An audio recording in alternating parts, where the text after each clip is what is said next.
Hello friends, good evening everybody. Welcome back to my YouTube channel Kumar academy में आप सभी का स्वागत है। तो चलिए फ्रेंड्स, आज हम इस वीडियो में करने वाले हैं पॉलिटिकल साइंस का, और ये चैप्टर नंबर 1 करेंगे जिसका नाम है लोकतंत्र में सत्ता की सरदारी। यहाँ से जितने भी टॉपिक होंगे, सभी टॉपिक यानी कि जितने भी चैप्टर होंगे, सभी चैप्टर को हम बारीकी से टेस्ट वाइज सीरीज कराएंगे। और यहाँ से चैप्टर 1 का जितने भी इंपॉर्टेंट क्वेश्चन होंगे, सभी क्वेश्चन हम VVI आपका ऑब्जेक्टिव क्वेश्चन कराने वाले हैं। ठीक है, तो चलिए यहाँ से वीडियो को स्टार्ट करते हैं। अगर चैनल को सब्सक्राइब नहीं किया तो प्लीज चैनल को सब्सक्राइब जरूर कर लीजिएगा, बेल आइकन को दबा दीजिएगा ताकि हमारे जितने भी नए वीडियो आप तक पहुँचता रहे। तो चलिए यहाँ से पहला नंबर क्वेश्चन आपके सामने ये आ गया। पहला नंबर क्वेश्चन कहता है कि भारत में कहाँ महिलाओं के लिए आरक्षण की व्यवस्था है। मतलब भारत में महिला के लिए आरक्षण की व्यवस्था किया गया है, लेकिन कहाँ पे? लोकसभा, विधानसभा या मंत्रिमंडल। तो देखिए यहाँ पे जो महिलाओं के लिए जो आरक्षण की व्यवस्था किया गया है, ये पंचायती राज संस्था में। किसमें किया गया है? पंचायती राज संस्था जो है उसमें आपको महिलाओं के लिए 50% जगह आरक्षण दे दिया गया है, यानी कि इसका आंसर डी हो जाएगा। चलिए नेक्स्ट क्वेश्चन आपके सामने ये रहा। नेक्स्ट क्वेश्चन क्या कहता है? ये रहा नेक्स्ट क्वेश्चन कहता है कि भारत में वर्तमान में प्रतिशत महिलाओं की संसद में प्रतिनिधित्व प्राप्त है। मतलब भारत में जो वर्तमान में महिला को जो प्रतिनिधित्व निभाने वाला है वो अभी कितना दिया गया है क्या? तो वो है आपका 10.86। क्या है? 10.86 है, यानी कि बी द राइट आंसर हो जाएगा। नेक्स्ट क्वेश्चन आपके सामने ये रहा। नेक्स्ट क्वेश्चन क्या कहता है? नेक्स्ट क्वेश्चन ये है कि बेल्जियम के क्या है कि बेल्जियम के किस शहर के स्कूल में फ्रेंच बोलने पर रोक लगा दी है। मतलब बेल्जियम का कौन सा ऐसा शहर है जिसमें फ्रेंच बोलने पर उसे रोक लगा दिया गया है? बताइए इसका आंसर क्या हो जाएगा। तो देखिए इसका एक आंसर है मर्चटेम। मर्चटेम एक जगह है, शहर है, जहाँ पे फ्रेंच बोलने पर क्या किया गया है? रोक लगा दिया गया है, मना कर दिया गया है, यानी कि सी द राइट आंसर हो जाएगा। नेक्स्ट क्वेश्चन आपके सामने ये रहा। नेक्स्ट क्वेश्चन कहता है कि डबरल में नस्ल भेद विरोधी सम्मेलन हुआ था। डबरल में नस्ल विरोधी जो हुआ था ये कब हुआ था? तो ये हुआ था 2001 में। कब हुआ था? 2001 में हुआ था। ठीक है, यानी कि सीधा राइट आंसर हो जाएगा।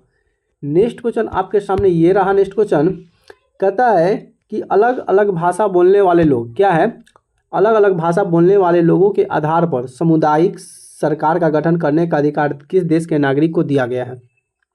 मतलब अलग अलग भाषा जो बोलने वाले का आधार है, उसका समुदाय सरकार का गठन करेगा, उसका अधिकार जो है ये कौन सा ऐसा देश में दिया गया है? तो देश की अगर बात करेंगे तो वो देश हो जाएगा आपका बेल्जियम हो जाएगा। क्या है? बेल्जियम हो जाएगा, यानी कि सी द राइट आंसर हो जाएगा। चलिए नेक्स्ट क्वेश्चन आपके सामने ये रहा। नेक्स्ट क्वेश्चन कहता है कि इंडिका पुस्तक के लेखक है। यार VV क्वेश्चन आए है, VVI क्वेश्चन, क्योंकि ये मोस्ट इंपोर्टेंट क्वेश्चन है। कहता है कि इंडिका पुस्तक के लेखक कौन है? तो देखिए इंडिका के लेखक है मेगानिस्ट। क्या है?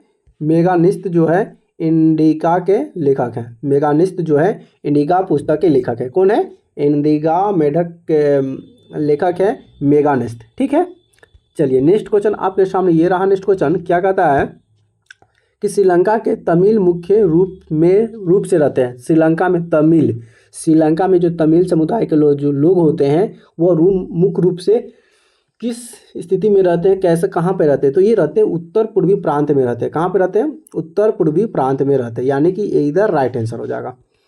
चलिए नेक्स्ट क्वेश्चन आपके सामने ये रहा।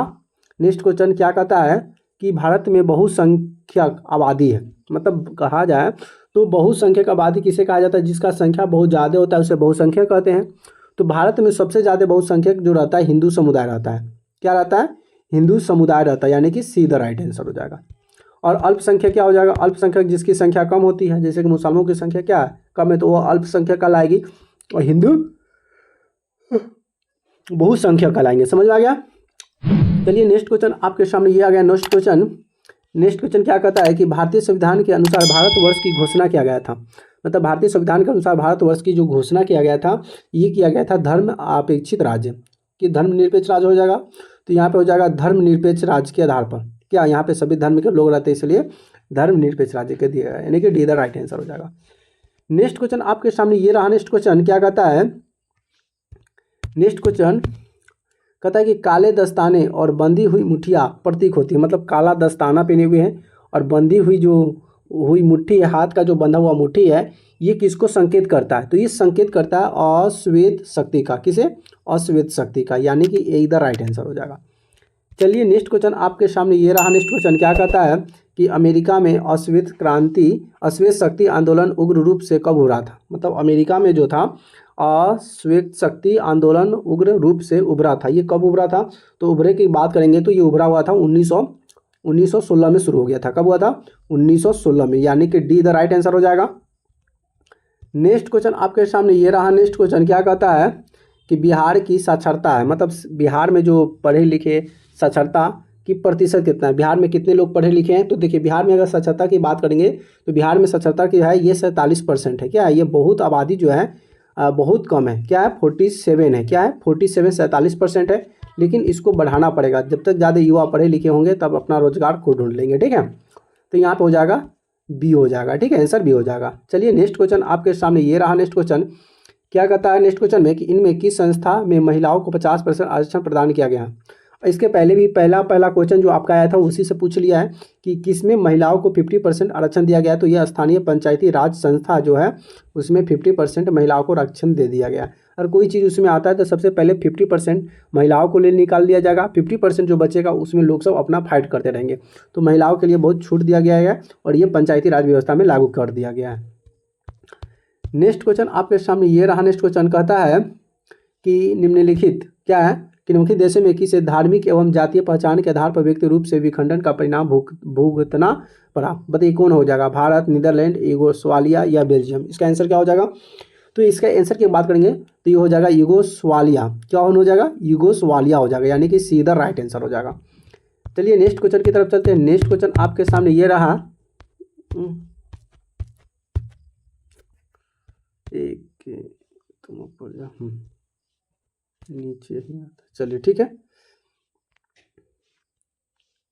नेक्स्ट क्वेश्चन कि भारत में सर्वप्रथम नगर निगम की स्थापना की गई थी। भारत में सबसे पहले नगर निगम की स्थापना कहाँ किया गया था? तो सबसे पहले भारत में नगर निगम की जो स्थापना किया गया था ये चेन्नई में किया गया था। कहाँ पे किया गया था? चेन्नई में किया गया था, यानी कि डी द राइट आंसर हो जाएगा।